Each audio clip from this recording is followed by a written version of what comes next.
করতে হবে। নাম্বার 2, যুদ্ধবিরতি নয়, গণহত্যা বন্ধে কার্যকর ও সম্মিলিত পদক্ষেপ গ্রহণ করতে হবে। নাম্বার 3, 1967 সালের পূর্ববর্তী ভূমি ফিরিয়ে দেওয়ার জন্য বাধ্যবাধকতা তৈরি করতে হবে।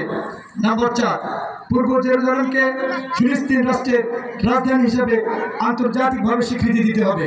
নাম্বার 5, ফিলিস্তিনের আত্মনিয়ন্ত্রণ, নিরাপত্তা এবং রাষ্ট্রীয় সার্বভৌমত্ব প্রতিষ্ঠার পথ উন্মুক্ত করতে হবে।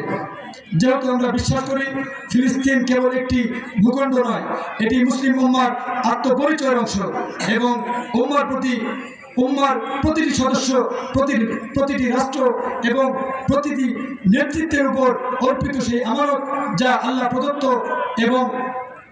আল্লাহ প্রদত্ত ভ্রাতৃত্ব ও দায়িত্বের সূত্রে আবদ্ধ।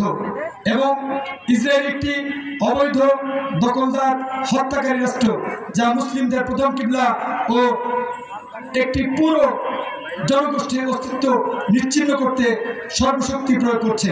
সম্মানিত সুধী, আমাদের আরও অনেকগুলো লেখাপড়া বাকি আছে। আমাদের মাঝে উপস্থিত আছেন আমাদের উত্তরবঙ্গের সুপ্রসিদ্ধ আলেম দ্বীন, আমাদের সকলের মাতা